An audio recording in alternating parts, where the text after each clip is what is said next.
আগে হয়তো 4 কেজি মতো, 2.5 কেজি 3 কেজি। 1,000 টাকাতে মাছ কিনা ছিল। আচ্ছা তারপরে একটা প্রথমে আগে বছর হইলো সেটা পেয়েছি 1,16,000। আচ্ছা। পরেরটা বেচেছি 1,76,000। আসসালামু আলাইকুম। ওয়ালাইকুম আসসালাম। আপনার নাম ঠিকানা পুরোটা যদি আমাদেরকে একটু বলতেন। আমার নাম মোহাম্মদ রওশন আলী মনি, পিতা মৃত্যু আব্দুল বিশ্বাস, গ্রাম আজমেরপুর, পোস্ট রায়পুর, থানা বাগারপাড়া, জেলা যশোর। আচ্ছা, তাহলে চলেন আমরা আপনার সাথে সরাসরি আপনার গরুর খামারে ঢুকি। ছোট পরিসরে একটা খামার আমরা দেখতে পাচ্ছি দর্শক। আপনার মূলত এটা এই গরুগুলো কি জাতের গরু? এইটা হচ্ছে দেশাল, এটা সিন্ধি, হ্যাঁ এটা সিন্ধি, আচ্ছা। আর ওই দুটো হচ্ছে সাওয়ার। ও ওটা কি শাহিওয়াল? সাইওয়াল। আপনি এই মানে গরুর সাথে কতদিন ধরে আছেন? এই গরুকে লালন পালন করতেছেন কতদিন ধরে? 5-6 বছর মতো। 5-6 বছর। তার মানে হচ্ছে আপনার এই যেগুলো গরু আমরা দেখতে পাচ্ছি এখন এগুলো আপনার বাড়ির গরুই? আমি বাড়ির দুটো গরু কিনা। আচ্ছা ওই যে সাদা গাইটা একটা আছে, তার মধ্যে আবার 3টে আগে বিক্রি করতেছি। আচ্ছা ভালো দামে আচ্ছা। বিক্রি করেছি।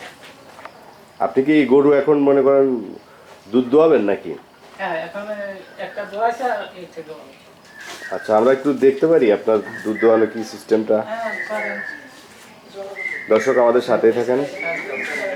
আমরা হচ্ছে আপনাদেরকে এখন যে গরুতে যে দুধ দোয়ানো হবে সেটা দেখানোর চেষ্টা করবো।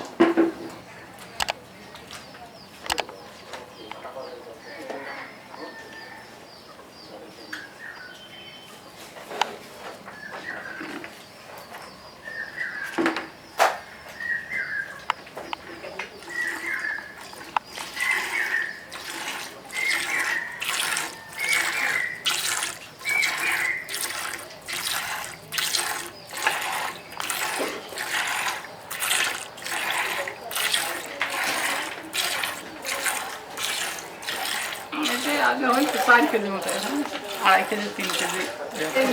সাদা গাইটা উঠাই দিছে। কোনটা? এটাই দুধ বেশি হয় না? না, দুধ কম হয় কিন্তু গরু বাছুর উঠায়। তারপর প্রথম না কিনা ছিল হচ্ছে 21,000 টাকাতে। বুঝছেন? এইখানে আসেন তো, এই যে এই গরুটা হ্যাঁ, কিনা কত দিয়েছিল? 21,000 টাকাতে বাছুর কিনা ছিল। আচ্ছা তারপরে একটা প্রথমে আগে বছর হইলো সেটা পেয়েছি 1,16,000। আচ্ছা পরেরটা বেচেছি 1,76,000। আচ্ছা। আর তারপরে এই বকন বাছুর, ওটা গাব। গাভী আছে।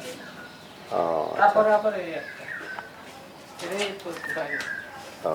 আচ্ছা, আপনি মূলত মানে আপনার পেশা কি? আপনি কি করেন? মানে মূল কাজ কি আপনার?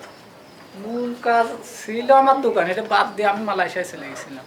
আচ্ছা আচ্ছা ওইখান থেকে আসে এখন ওই গরু দেখলে গরু ব্যবসা করতে আর চাষবাস দেখাশোনা ওই পর ছেলে মেয়েদের করা এই আর। আচ্ছা, যাক, তাতে কি মনে হচ্ছে আপনার সবকিছু মিলে কি ভালো আছেন নাকি? হ্যাঁ, সব কিছু মিলে আল্লাহর রহমতে ভালো আছে। এখন এই যে গরুর যেটা আপনি এখন চাষবাস করতেছেন, এর আগে তো আপনি বিদেশ ছিলেন, যাই হোক এখন এই যতদিনই আপনি গরুর চাষবাস করলেন এটাতে আপনি কি মনে করতেছেন এবং দর্শকরা করবে কিনা আপনার না, মতামত? এতে লাভবান আছে দর্শক, এতে গরু কামতাই আচ্ছা আচ্ছা, তাহলে গরুর চাষটা সবাই করতে পারে? গরু চাষ সবাই করতে হয়, লাভবান ছাড়া লাভ নেই। আচ্ছা আচ্ছা, তো ঠিক আছে, আপনি ভালো থাকবেন, আপনার জন্য শুভকামনা।